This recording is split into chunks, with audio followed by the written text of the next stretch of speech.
Hello my pretties and welcome to Tanime's anime review number 28. I fall down, go boom.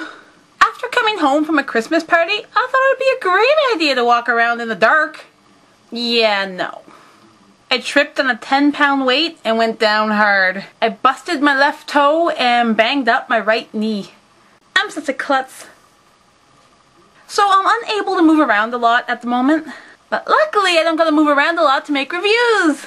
So this review is dedicated to Stefan X-san. And today's anime is...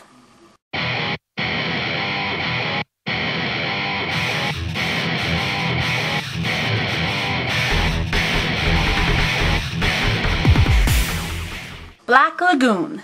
This series is not actually a completed series. I know I stated early on that I would only be doing reviews on completed series, but for this one I'm going to make an exception. Let me explain why. When this was requested for review, it was a completed series. Or at least for a regular fan of the series, it very much seemed like a completed series. There are currently 2 completed seasons for this anime. Season 1 started airing on April 8th of 2006, and finished on June 24th of 2006 with 12 episodes. Season 2 then picked up on October 2nd of 2006 and concluded on December 18th of 2006. Also running for 12 episodes was concluded at a 24-episode series. It very much seemed to be over at this point. There was no talk of getting any more episodes.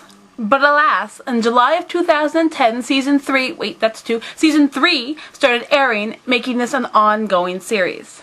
The English version for Season 3 has been announced that it will be starting to air in 2011.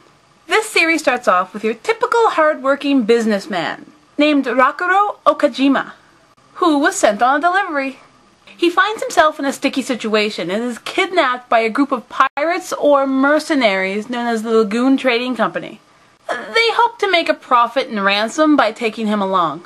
He, of course, isn't so lucky, and his company completely sells him out, leaving him for death. With some crazy actions and a smart mind, his kidnappers allow him to join their group, and they start calling him Rock. The other members of this group are Revi. She is the muscle of the group and one hardcore killer. She's a shoot first, ask questions later kind of girl. Her nickname is Two Hands from her ability to use 2 pistols at once. And she's one hell of a good shot. Dutch is the leader of the Lagoon Trading Company. He captains the PT boat Black Lagoon and coordinates his crew. Although he seldom participates in battle, he is still a deadly adversary, stemming from his time as a soldier in the Vietnam War.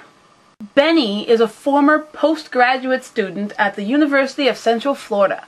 He is of Jewish descent and serves as the Lagoon's technical expert.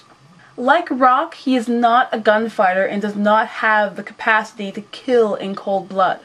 However, he is hardened to the job and willing to overlook almost anything to get the job done. This series pretty much takes you along with these 4 characters as they go from job to job. It's a dark anime, but I think that's what makes it so good. What I didn't like about this series, though, is that there's very little character development. You know there's one hell of a backstory for Revi, but it's never more than grazed upon throughout the series.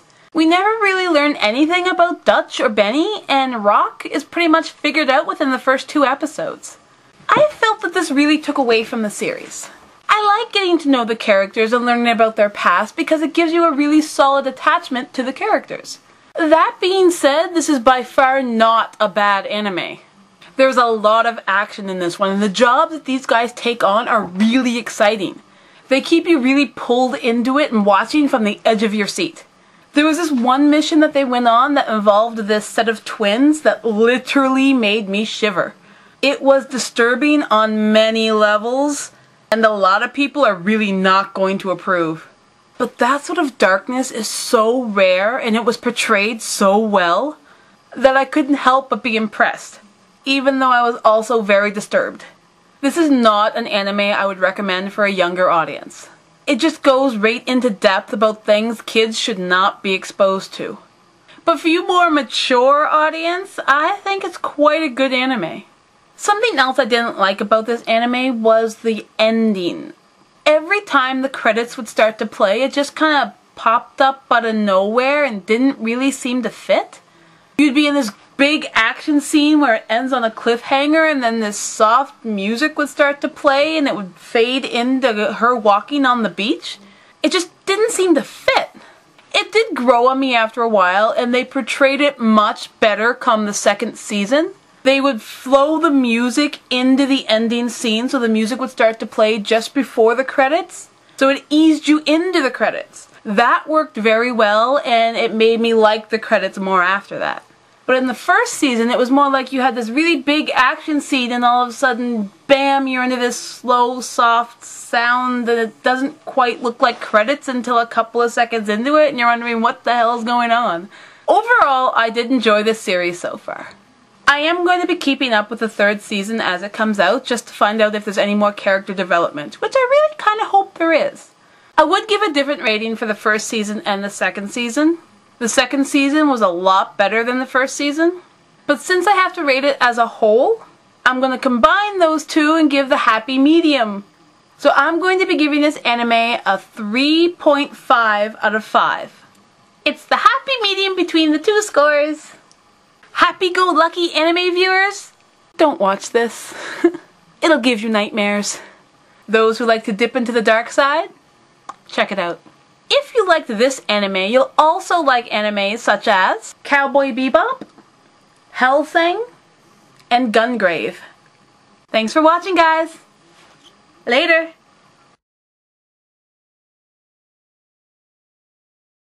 And it's time for random stuff. There are actually a lot of really good AMVs to this series. I'll post one of them here-ish, and the rest will be in the underbar. There are also some DVD extras that put our characters into situations you would never see them in otherwise. Like school uniforms or magical girl costumes and things like that. They are rather amusing. I'll link the first one somewhere as well, and you can watch them all from there. And here's a little behind the scenes of a Black Lagoon cosplay photo shoot. I figure since it's a little different from a regular cosplay photo shoot that I usually show, I thought it was kind of neat, because it's a behind the scenes. So I thought I'd share. It'll also be somewhere, probably already popped up. Hope you enjoyed, guys. Bye bye! I'm going to bite you.